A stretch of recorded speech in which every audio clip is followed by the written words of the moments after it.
Hello, students. Welcome to Dr. How. If you are interested in medical conditions and health tips, you are in the right place. In today's video, we will cover the topic Zollinger-Ellison syndrome, that is also called as ZES.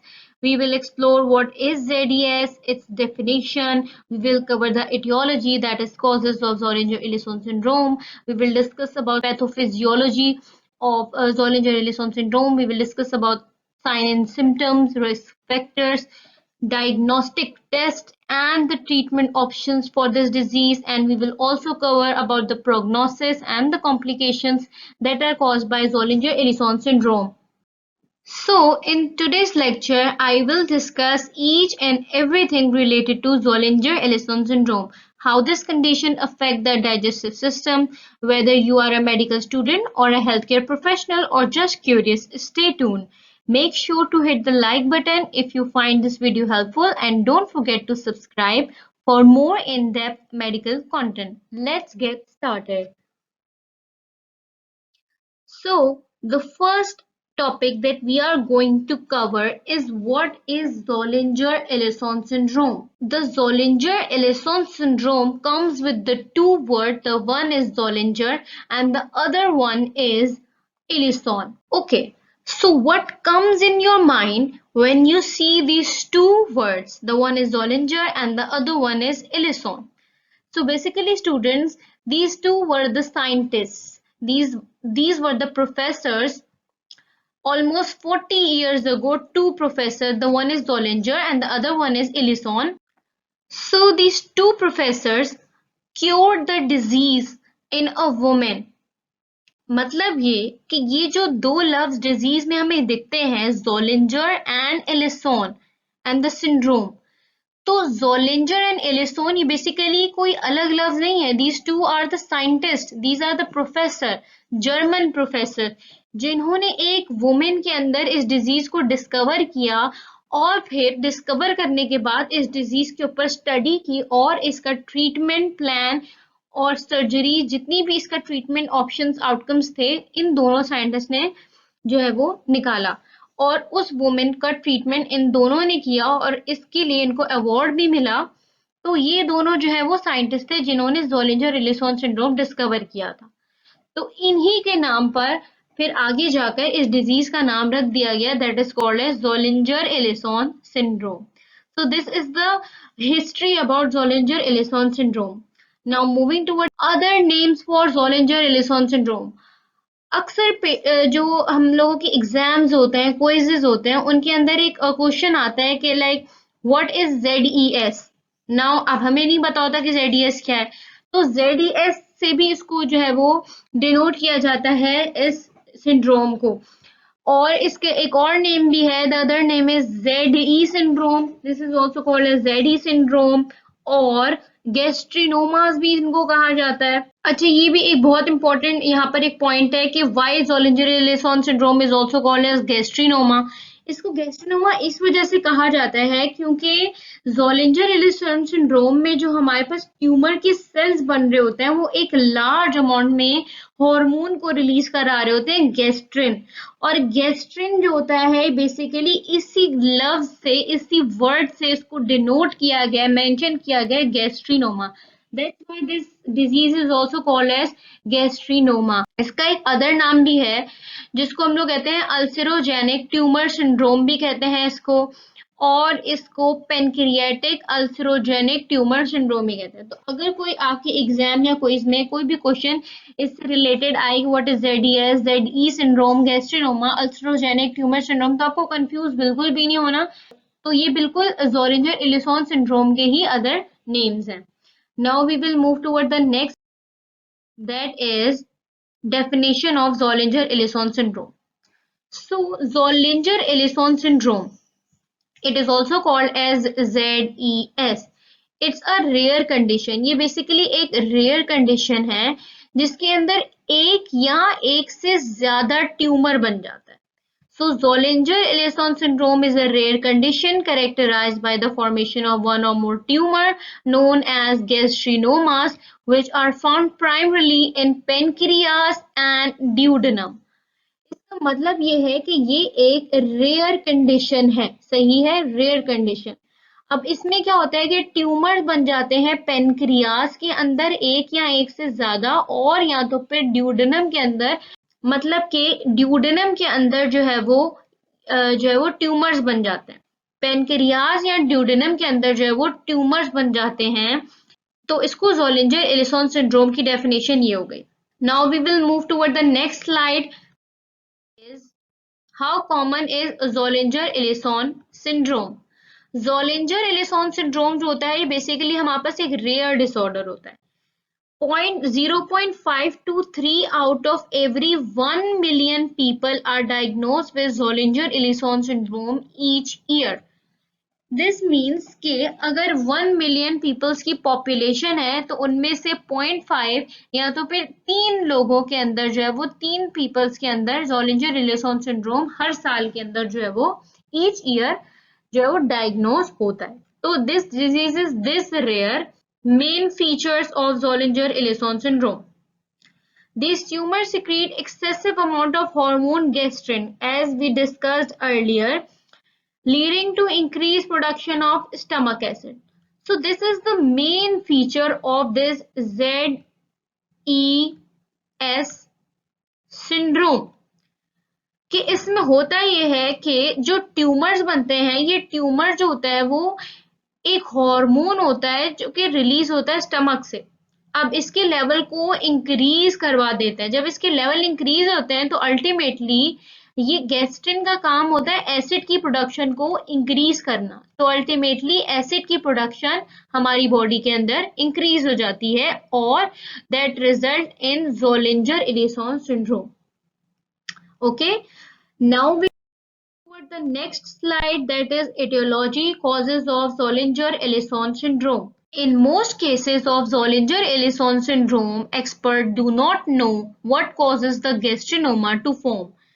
ज्यादातर cases जो ज़ोलिंजर Ellison syndrome के होते हैं उनमें experts को ये बात मालूम नहीं होती कि गैस्ट्रिनोमा किस वजह से हो रहा है। मतलब कि ये जो ज़ोलिंजर एलिसन सिंड्रोम होता है इसका एक कॉज ये भी हो सकता है कि ये आइडियोपैथिक होता है, मतलब जिसका कॉज अननोन होता है। Next point is, in about 20 to 25% of cases, a rare genetic disorder called MEN1 causes gastrinoma to form. मतलब ये कि 20 to 25% ऑफ केसेस में एक और कॉज जो ज़ोलिंजर एलिसन सिंड्रोम को कॉज कर सकता है वो होता है ये जेनेटिक डिसऑर्डर, जिसको हम लोग MEN1 भी कह रहे हो। नाउ अब आपके माइंड में आ रहा होगा MEN1 क्या है, इसको हम आगे डिस्कस करेंगे। MEN1 is multiple endocrine neoplasia type 1. ये डिजीज की एक जेनेटिक डिजीज है, जेनेटिक डिसऑर्डर है जिसको हम लोग आगे डिस्कस करते हैं। So now let's move toward the next slide. यहाँ पर नेक्स्ट स्लाइड से मूव करने से पहले हम एक पॉइंट ये कह रहे हैं कि ये जो ज़ोलिंजर एलिसन सिंड्रोम होता है ये हमारे पास स्पोरेडिक होता है और MEN1 की वजह से कॉज हो रहा होता है और ये आइडियोपैथिक भी होता है। तो स्पोरेडिक का मतलब क्या है? What does sporadic means? Sporadic means that it is occurring at irregular intervals or only in a few places of the world. Okay? तो मतलब कि ये जरूरी नहीं कि ज़ोलिंजर एलिसन सिंड्रोम सिर्फ चाइल्ड्स को ही हो या तो फिर एडल्ट्स को भी हो। ये आपकी लाइफ की किसी भी एरा के अंदर ये जो डिजीज है अकर हो सकता है, सही है। और ये MEN1 की वजह से हो रहा होता है और आइडियोपैथिक होता है। तो these are the causes of Zollinger Ellison syndrome. Now, what is MEN1? Multiple endocrine neoplasia type 1. MEN1 is an inherited autosomal genetic disorder. So basically this MEN1 is a genetic disorder, okay? This means that only one parent needs to have defective gene to pass the disorder to a child. इसका मतलब ये है कि अगर parents में से एक भी पेरेंट को अगर डिफेक्टिव जीन प्रेजेंट है तो ये डिसऑर्डर चाइल्ड के अंदर आराम से पास हो सकता है MEN1 का। Okay, if one parent has MEN1 gene, अगर एक पेरेंट के पास MEN1 जीन है तो each child has 50% chance of having the disorder. Okay, तो अगर किसी भी पेरेंट के पास MEN1 डिफेक्टिव जीन है, म्यूटेटेड जीन है, तो चाइल्ड के अंदर 50% चांस होते हैं कि ये डिसऑर्डर पास हो सकता है। अच्छा, तो अब ये कह रहे हैं कि जो ज़ोलिंजर एलिसॉन सिंड्रोम होता है, ये लाइफ के किसी भी टाइम में हो सकता है। जो पीपल्स ज्यादातर जो जिनके अंदर ज़ोलिंजर एलिसॉन सिंड्रोम होता है, उनकी एज अगर देखें तो वो 20 से 60 ईयर की एज तक ये डिजीज होती है वो पाई जाती है। अब ZES is more common in men than women. Studies से ये हमें पता चला है कि ZES ज्यादा कॉमन जो होता है वो मेंस के अंदर होता है as compare to womens. Okay, now we will move toward the next slide, that is sign and symptoms. So जो ज़ोलिंजर एलिसॉन सिंड्रोम के पेशेंट होते हैं, उनमें ज्यादातर abdominal pain is the main symptom. इसमें एब्डोमिनल पेन इस वजह से हो रही है क्योंकि ट्यूमर्स की प्रोडक्शन हो चुकी होती है बॉडी के अंदर। अब ट्यूमर की फॉर्मेशन हो जाती है तो इसकी वजह से अल्टीमेटली गैस्ट्रिन के लेवल इंक्रीज हो जाते हैं बॉडी में। जब गैस्ट्रिन के लेवल इंक्रीज हो जाएंगे तो एसिड के लेवल इंक्रीज हो जाएंगे, and ultimately acid production will result in peptic ulcer.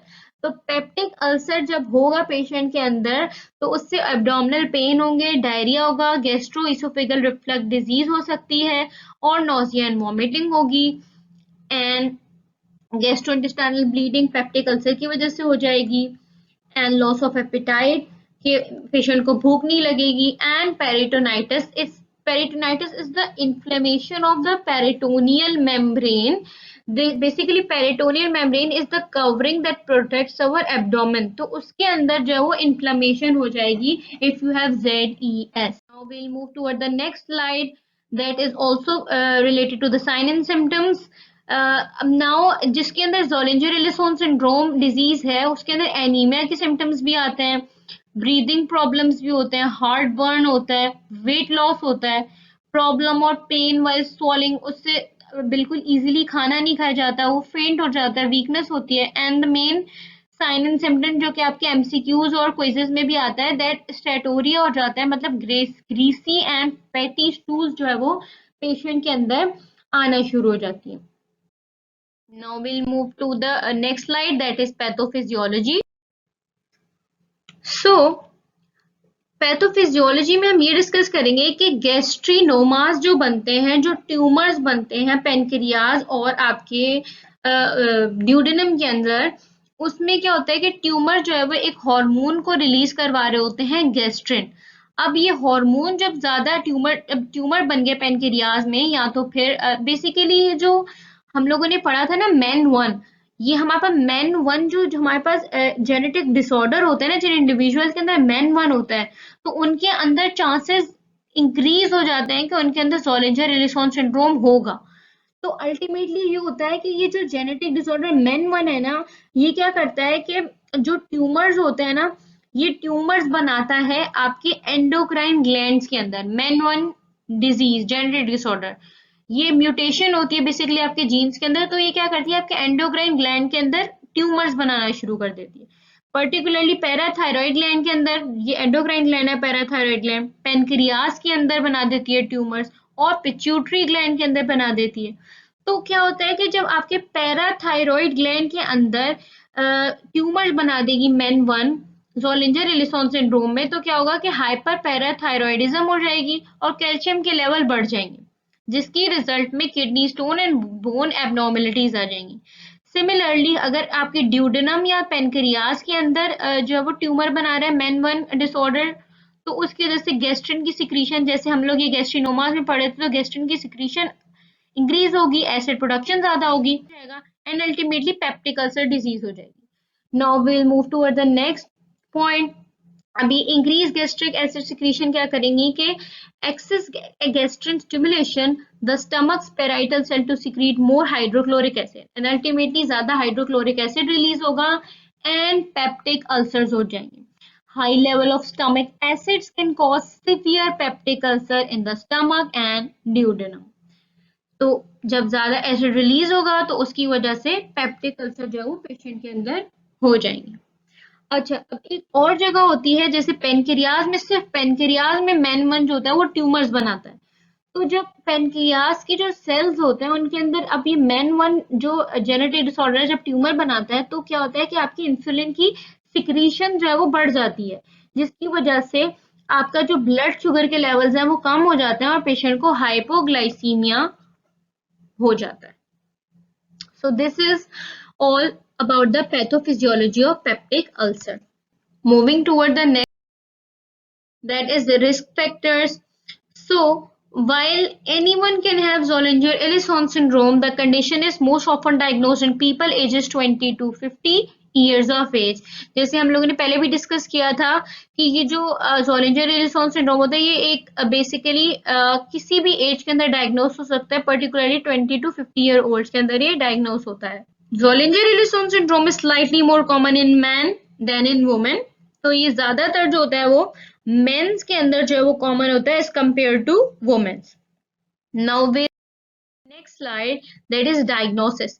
Diagnosis के लिए क्या करते हैं कि हम लोग ब्लड टेस्ट करते हैं, इसमें मेजर करते हैं, we will measure the fasting gastrin level, elevated level suggest Zollinger-Ellison syndrome। This means कि इसमें बेसिकली हम लोग फास्टिंग गैस्ट्रिन लेवल इस वजह से कराते हैं क्योंकि जो गैस्ट्रिन ये हमारे पास होता है ना, गैस्ट्रिन ये हार्मोन, दिस हार्मोन गैस्ट्रिन ये बेसिकली तभी हमारे पास रिलीज होता है बॉडी के अंदर जब हम लोग क्या लेते हैं, जब हम लोग फूड लेते हैं।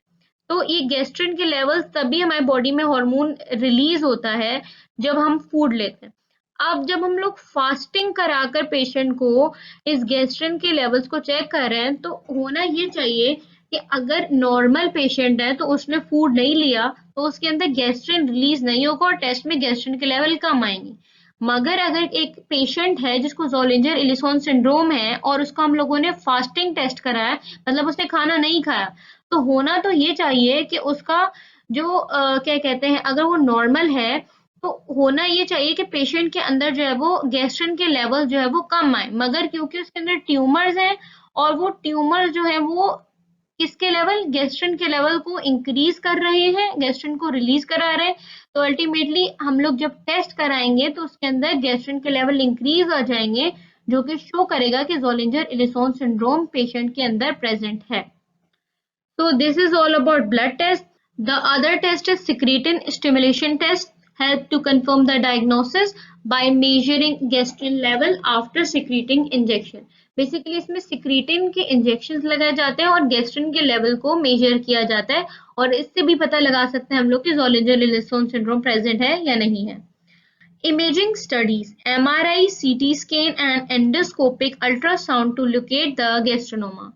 तो इसमें बेसिकली वहाँ पर मैग्नेटिक रेजोनेंस इमेजिंग कराई जाती है, कंप्यूटराइज्ड टोमोग्राफी स्कैन्स होते हैं, एंडोस्कोपिक अल्ट्रासाउंड होते हैं ताकि हम लोगों को लोकेशन जो गैस्ट्रोनोमास ट्यूमर्स की लोकेशन पता चल जाए और हम उसके अकॉर्डिंगली ट्रीटमेंट स्टार्ट कर सकें। तो इसके इमेजिंग टेस्ट भी होते हैं। X ray that provide cross sectional images of the body, जैसे कि हमारे पास PET scan, positron emission tomography to locate tumours and an octreotide scan somatostatin receptor to look for a neuroendocrine tumor cell। तो इसके अंदर हम लोग अगर क्रॉस सेक्शनल इमेजेस चाहिए होती है बॉडी की तो हम लोग पेट स्कैन्स करा रहे होते हैं ताकि हम लोग लोकेट कर सके ट्यूमर को।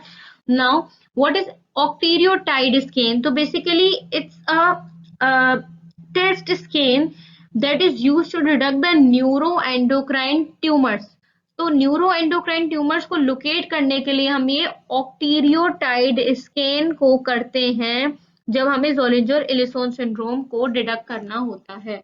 सो we will also perform upper GI endoscopy to check for ulcer in the stomach and duodenum. Doctor may also measure your stomach acid pH during an upper gastrointestinal endoscopy।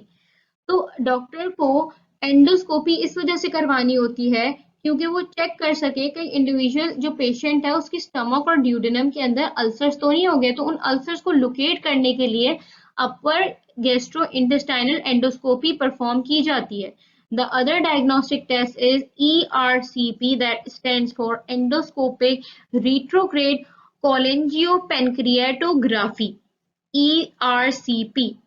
is a procedure that combines upper GI endoscopy and X-ray to examine to determine the bile duct and pancreatic ducts. मतलब ये कि इसका मतलब ये है कि इसके अंदर एक ऐसा प्रोसीजर अपर गैस्ट्रोइंटेस्टाइनल एंडोस्कोपी के साथ एक्सरे भी किया जाता है ताकि आप बाइल डक्ट्स और पेनक्रियाटिक डक्ट्स के अंदर भी देख सकें कि कहीं वहां ट्यूमर या तो फिर अल्सरेशन फॉर्म तो नहीं हो गई। तो ये एक और डायग्नोस्टिक टेस्ट है। The next slide that is of the treatment proton pump inhibitors reduce stomach acid production and help heal ulcers. So basically, when we are treating Zollinger-Ellison syndrome, so it is kind of related to peptic ulcer disease. So that's why we will give the patient the proton pump inhibitors to reduce the stomach acid production and heal the patient's ulcer. So if you want to learn about proton pump inhibitors, like how they work, their mechanism of action, then I'm going to give the link of peptic ulcer disease lecture here. It comes very handy. It covers each and everything related to the stomach ulcer. So students, you must go and watch it. It will clear your concept. So I'm linking here. Okay, the next point is surgical removal of gastrinomas if they are localized and operatable. अगर patient का medication से treat नहीं हो रहा तो हम लोग surgical removal की तरफ भी जाते हैं। Somatostatin analogs भी देते हैं, medication that inhibit gastrin release in cases where surgery is not feasible. If surgery is not feasible in the patient, so we will give the somatostatin analogs ताकि gastrin के levels को inhibit किया जा सके. Okay, the last option is chemotherapy. Like if the tumors जो है वो बहुत ही ज्यादा ट्यूमर्स हो गए हैं आपकी बॉडी के अंदर, आपका ट्रीटमेंट बहुत डिलेड हो गया, आपका डायग्नोसिस डिलेड हुआ है, तो अब क्या होगा कि ट्यूमर जो है वो आपके मेटास्टेसाइज कर जाएंगे, फैल जाएंगे, बॉडी में स्प्रेड कर जाएंगे। तो इस वजह से फिर आपको कीमोथेरेपी की रेजिमेन की तरफ जाना पड़ेगा। Toward the next slide that is cancer therapies. So additional treatment for cancerous gastrinoma may include chemotherapy, radiation therapy, gastrectomy that is stomach removal and liver transplant अगर आपका कैंसर मेटास्टेसाइज कर गया है लिवर के बिल्कुल क्लोज या liver के अंदर मेटास्टेसाइज कर गया, फैल गया है, तो स्प्रेड कर गया है, तो we will do a liver transplant. These treatments aren't curative but they can reduce and slow the spread of cancer, relieve symptoms and extend your life. तो दीज जो ट्रीटमेंट्स होते हैं जो हम लोगों ने chemotherapy, radiation therapy, gastrectomy and liver transplant देखे हैं, ये बेसिकली क्यूरेटिव नहीं होते मगर ये आपका टाइम स्पैन जो डिजीज का उसको रिड्यूस कर देते हैं, स्लो कर देते हैं कैंसर के स्प्रेड को, आपके रिलीव देते हैं सिम्टम्स को। The next slide that is prognosis. So the prognosis depend on whether your tumors are malignant or not and how effectively they can be treated. Look, if the doctor has to make a prognosis of the patient condition, so it will first see the condition of the tumors, whether they are malignant or benign. Tumors malignant है या तो फिर benign है, cancerous है या तो फिर non cancerous है, इनको देखते हुए ही डॉक्टर प्रोग्नोसिस करेगा पेशेंट का। Moving toward the next point, that is gastrinomas that aren't cancerous tend to grow slowly. And if you are treating your stomach acid effectively, they may not bother you much. This means कि जो गैस्ट्रोनोमास cancerous होते हैं वो slowly grow करते हैं, और अगर आप अपने स्टमक के एसिड को इफेक्टिवली ट्रीट करते रहें, लाइक प्रोटॉन पंप इनहिबिटर्स लें, गैस्ट्रोप्रोटेक्टिव एजेंट्स लेते रहें, तो ये डिजीज आपको इतनी बॉदर नहीं करेगी अर्ली स्टेज में। Moving toward the next point, that is, if you do have cancer, your prognosis depend on whether it can be removed in surgery. अगर आपको कैंसर है, कैंसर ट्यूमर्स हैं, तो फिर आपका प्रोग्नोसिस इसी पे डिपेंड करता है कि आपको सर्जरी किस तरह की और कब जो है वो आपको सर्जरी चाहिए। The next point is the 10-year survival rate is 90% among those who are successfully treated with surgery. This means कि जो 10 ईयर का सर्वाइवल रेट कैलकुलेट किया जाता है उन पेशेंट का जिनके अंदर सर्जरी सक्सेसफुल हो जाती है वो 90% है। मतलब ये कि अगर कोई पेशेंट था ज़ोलिंजर एलिसोन सिंड्रोम का और उसकी सर्जरी की गई और वो सक्सेसफुल हो गई, तो उसका सर्वाइवल रेट कितना होगा? उसका सर्वाइवल रेट होगा 90%। सिमिलरली जब सर्जरी आपकी पॉसिबल नहीं है या तो फिर वो क्यूरेटिव नहीं रही, सर्जरी इतनी सक्सेसफुल नहीं रही, तो उसका 10 ईयर सर्वाइवल रेट जो पेशेंट का हो जाएगा वो 25% हो जाएगा। So this is the important point related to your MCQs and quiz point of view. For the next slide, that is also of prognosis. So prognosis is usually variable. It depends upon whether the tumors are benign or malignant and if they have spread metastasized. मतलब ये कि prognosis जो होता है ये basically इसका मतलब ये है कि प्रोग्नोसिस जो होता है वो वेरिएबल होता है, ये चेंज होता रहता है time to time depending on the tumor की कंडीशन कि ट्यूमर बेनाइन है या मेलिग्नेंट है, ये स्प्रेड हुआ है बॉडी के अंदर या नहीं हुआ है, इसको देखते हुए प्रोग्नोसिस की जाती है पेशेंट के अंदर। सो regular monitoring necessary to manage symptoms and check for new tumor growth is necessary if you are if you want to make a prognosis regarding the patient। तो आपको रेगुलर मॉनिटरिंग करानी होगी और सिम्टम्स को manage करना होगा और new जो ट्यूमर की ग्रोथ है उसको टाइम टू टाइम चेक करना होगा। Move toward the next slide that is complications. Severe ulceration. If Zollinger-Ellison syndrome is left untreated, it will result in severe ulceration leading to bleeding, perforation, and obstruction. Metastasis. Metastasis means that tumor will spread into the body like in the liver. The other complication is malabsorption due to high acid environment affecting the digestive processes. अब क्योंकि gastrin के level increase होंगे तो acid के level increase होंगे, ultimately digestive processes affect होंगे body के अंदर और पेशेंट जो है वो मैल एब्जॉर्प्शन की तरफ जाएगा। The next point is the extra stomach acid caused by Zollinger-Ellison syndrome can lead to peptic ulcer disease and GERD, as we have discussed earlier. Without treatment, these diseases can lead to complications such as bleeding and perforation on the upper digestive tract and a blockage that can stop food from moving from your stomach into your duodenum. अक्सर cases में ये भी होता है कि जो tumours होते हैं जो ड्यूडेनम में बन जाते हैं ट्यूमर, जिसकी वजह से क्या होता है कि आपकी ऑब्स्ट्रक्शन हो जाती है जिसकी वजह से फूड जो है वो मूव करना स्टॉप हो जाता है and that result in mall absorption. And most of the cases में ये भी देखा गया है कि कॉम्प्लिकेशन में ईसोफेगाइटिस भी हो जाता है। Is there any a cure for Zollinger-Ellison syndrome कि Zollinger-Ellison syndrome के लिए कोई क्योर है भी या नहीं? Some cases can be cured by surgery if all of the gastrinoma cells are completely removed. However, studies suggest that only a minority of cases are curable this way. इसका मतलब ये है कि कुछ केसेस जो होते हैं वो सर्जरी से जो है वो ट्रीट हो जाते हैं। अगर सारी गैस्ट्रोनोमा के जो आपके सेल्स हैं उनको आप कंप्लीटली रिमूव कर दें, मगर स्टडीज ये कहती हैं कि ये बिल्कुल माइनॉरिटी केसेस में होता है कि ये जो डिजीज है ये क्योरेबल हो।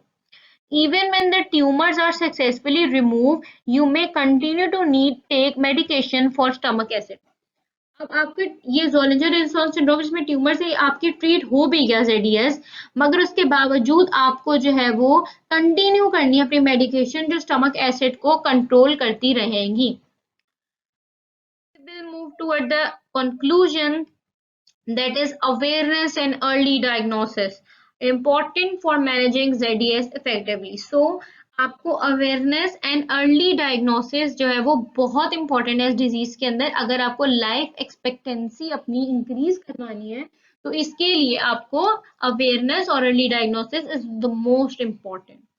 The next thing is multidisciplinary approach often required involving gastroenterologists, endocrinologists and surgeons. तो आपको डिफरेंट जो है वो गैस्ट्रो के डॉक्टर्स को कंसल्ट करना है, एंडोक्राइनोलॉजिस्ट को जो है वो अपने कंसल्ट करना है, अपने सर्जन से कंसल्ट करना है कि आप अर्ली डायग्नोसिस की तरफ जाएं और अपने डिजीज को जल्द से जल्द क्योर करा सकें। So this is all regarding the lecture about Zollinger Ellison. Thank you so much for watching. If you have any question related to the lecture, do let me know in the comment box. मैं each and every अपने students का जो है वो question को answer करती हूँ comment box में। तो अगर आपको कोई भी कंफ्यूजन है तो आप इसके कमेंट बॉक्स में मुझसे पूछ सकते हैं। Like, share and subscribe if you learned something from this lecture.